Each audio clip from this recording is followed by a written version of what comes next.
Black Op Radio presents 50 Reasons for 50 Years.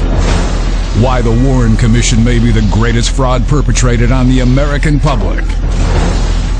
Now your host, Len Osanek. In this episode, we investigate the first-hand accounts of the assassination. Everyone alive at the time remembers exactly where they were when they first heard that President Kennedy had been shot. Colonel Fletcher Prouty, liaison officer between the Air Force and the CIA, was in Christchurch, New Zealand.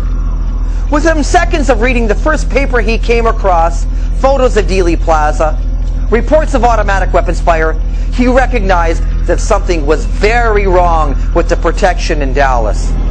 Colonel Prouty explains. I was on my way back from Antarctica, and I was in New Zealand at the time I heard about the president being shot. I was with a congressman. We were having breakfast. It was 7:30 in the morning. Having heard that at breakfast time as just a little flash on the PA system in the hotel, we didn't hear anything else. We had no other news. So I went outside looking around, and finally out on the street I found a newspaper. And this newspaper clearly tells the story. I remember looking at it quickly and turning to the congressman, and I said, look, see this building where it is alleged that the killer fired from? See the windows are open? Some of these windows are open. When you protect the president, when you're working on protection of the president, whether you're a military man on the job or a Secret Serviceman, you're supposed to send people there the day before, 3 days before, hours before, whatever, but to see that the windows are down. And then, you know the timing of the motorcade. You know when they're going to be at Dealey Plaza. You have a man out in the open who just does what we're doing in the picture, looks up at the building. If a window's up, he gets on his radio instantly. There are people in the building. So, hey, go and get that window down. Most of the time it's innocent. Some secretary raised a window. She wants to see what's going on. Right. But you control the building. That was not done. And it's clear in the photograph.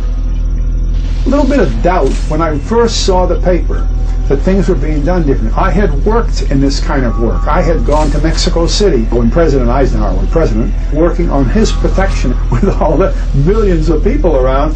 We had to be very careful what street we took him down and how we covered the streets. So I'm familiar with the work. I don't do the work. It wasn't my job. I'm familiar with it. I've been sent on such jobs. As we look down further on this paper in the lower left-hand corner, and this is really an important part of this whole business, the same paper, lower left-hand corner of the front page, I'll read it to you. It says, the arrested man, not the killer, right, and not even the alleged killer, the arrested man lived in Russia. And from there on out, down through this page and back into interior pages is a whole story of Lee Harvey Oswald. Now, by the time this paper was printed, the police had not charged Oswald with the crime, which means that no reporter would have had a basis for researching files from all over the world, collating files and putting it all together, including a picture of Oswald in a business suit. Now, where did all that stuff get put together and prepared into a story that you could read on and on to the back pages about Oswald when he hadn't even been charged with the murder? The Christchurch Star published this extra edition at around 1:30 p.m. local time, 6 hours after the assassination. Lee Oswald would not be charged with the JFK shooting for another 7 hours. U.S. and international media began publishing Oswald's background and identity as a prime suspect within 2 hours of his arrest.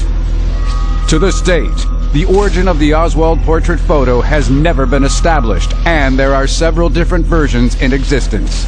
Stay tuned for the next installment as we expose week after week 50 lies the Warren Commission would like you to believe.